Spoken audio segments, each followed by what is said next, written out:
Hello, everyone. Welcome to the Newsbrowse News broadcast. Global news reports that the World Health Organization, (WHO), has issued a dire warning regarding Lebanon's hospitals.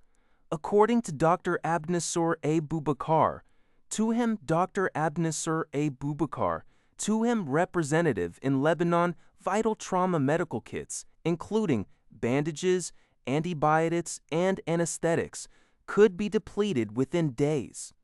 This critical shortage follows a recent surge in casualties from large-scale Israeli strikes, which killed over 250 and injured more than 1,000 people, mostly civilians. Supplies that would typically last 3 weeks were used up in a single day.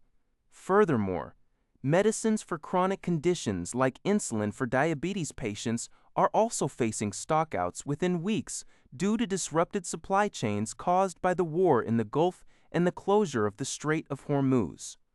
A. Boubacar warned that another mass casualty event would be a disaster, leading to more preventable deaths. NHK reports that health officials in the Gaza Strip have announced that more than 730 people have been killed in strikes by Israeli forces over the past 6 months. Despite a ceasefire taking effect last October, the total death toll for the period reached 738 on Thursday. The ceasefire, agreed upon by Israel and Hamas under a U.S.-led peace plan, aims to establish a board of peace for transitional governance. However, the second phase of the plan, which includes Hamas's disarmament and Israeli military withdrawal, has seen no major progress. The United Nations notes that deliveries of goods into Gaza remain restricted, forcing many residents to live in tents.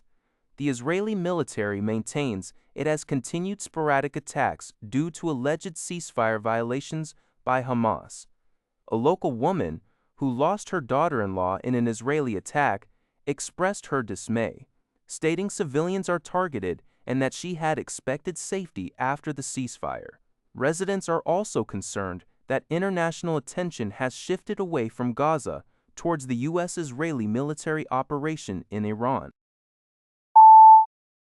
Global news reports that German Chancellor Friedrich Merz has voiced strong concerns about the ongoing U.S.-Iran war, emphasizing his desire to prevent further strain on relations between the United States and its European NATO allies.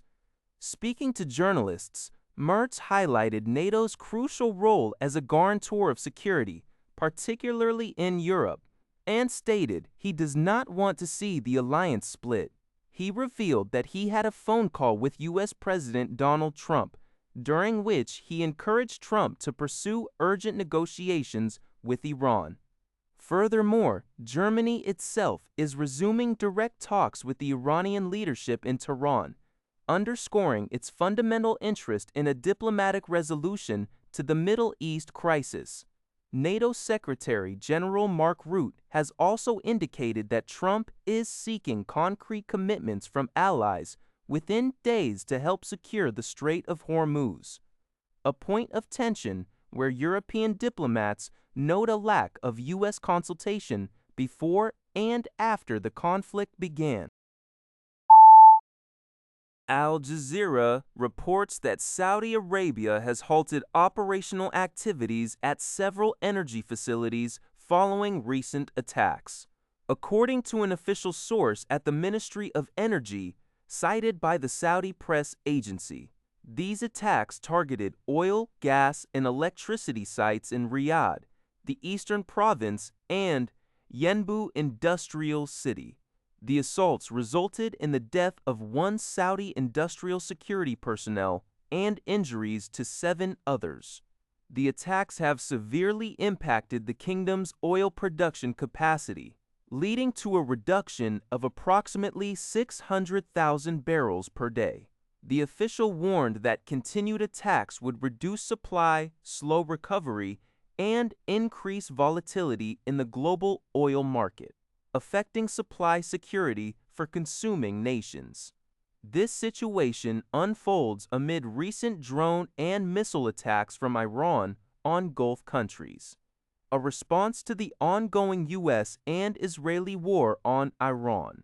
Despite a 2-week ceasefire announced by U.S. President Donald Trump and Iran's pledge to reopen the Strait of Hormuz, the truce remains uncertain due to continued Israeli actions in Lebanon and exact Iran Halted.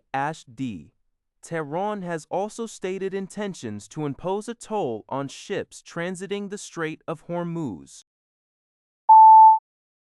Al Jazeera reports that Iran's Deputy Foreign Minister, Saeed Khatibzadeh, has declared the Strait of Hormuz open for international shipping, albeit with certain restrictions. According to Khatibzadeh, all vessels, including those belonging to the United States, must coordinate their passage with Iranian forces.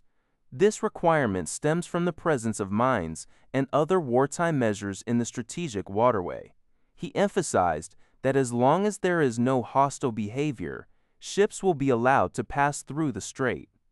This statement from Iran comes amid ongoing regional tensions, highlighting the nation's stance on maintaining control and security in the vital maritime route. That's all for this video.